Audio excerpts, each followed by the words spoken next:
Now look, I have always been a Nickelodeon kid. Growing up, I was never one to look outside the network for whatever reason, despite my childhood lining up with arguably the worst time to be a fan of the channel and when the competition was just objectively better quality-wise. SpongeBob was always my jam, while Regular Show was never a regular. I never said yesy to Jessie, but I could always go for some Henry Danger. Yeah, I think I'm like one of 5 people who actually watched that show. So why am I, the self-proclaimed Nick fanboy, wanting to finally explore the offerings of the other networks? It's simple, really. Curiosity is a strange beast, and seeing what I missed out on as a wee lad I feel would make me more educated into the inner workings of children's television.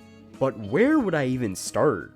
Well, there's always been one identifiable symbol that has stuck out in my mind for what defines modern kid-oriented entertainment: the Disney Channel original movie. Also known by its acronym DCOM, these are the original first-run made-for-TV films that have aired on the good old Disney Channel since the network's inception more than 4 decades ago. You know some of the classics: High School Musical, Descendants, Camp Rock, Xenon, Zombies. It's those movies that have resonated with audiences that were lucky enough to tune into the Mickey Mouse station over the years. They have actually gone under several names throughout history, starting with Disney Channel Premiere Films from 1983 until October 1997, Disney Channel Original Movie until March 2023, and now just Disney Original Movie since then.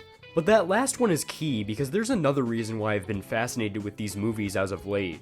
Because the DCOM, yes, that's the name I will continue to use for convenience, is slowly but surely dying, and you can certainly say the same for the Disney Channel itself.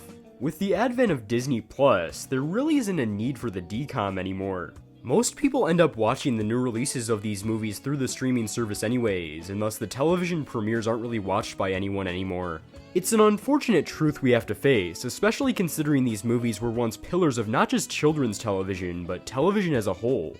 They achieved holy peaks in the late 2000s and early 2010s that likely won't ever be topped again, making Disney Channel not just a household name, but a name within our hearts. But much like a YouTube drama channel, to understand the fall, we must first understand the rise. And that's why in my brand new series, the DCOM Dance, we are going movie by movie, video by video, giving each and every Disney Channel movie their due. We'll be taking a look at the good and bad, the known and the obscure, the old and the new. There are a ton of these, so I better prepare myself, and you better prepare yourself as well, because our heads might just explode before we get a chance to cover every movie. Oftentimes, these films not only tell unique stories in their own right, but are often microcosms of how the Disney Channel's aspirations and goals have changed over time. From its early days as a curated premium cable experience, to its successful switch over to basic cable, to its golden years, and finally its drastic shift in the modern era.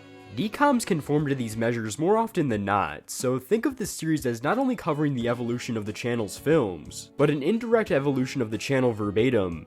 The first chapter in this new adventure will, of course, cover Disney Channel's very first original movie, Tiger Town. This will be a big undertaking for me personally, but I'm excited to dive into these films head first. I hope to see you there.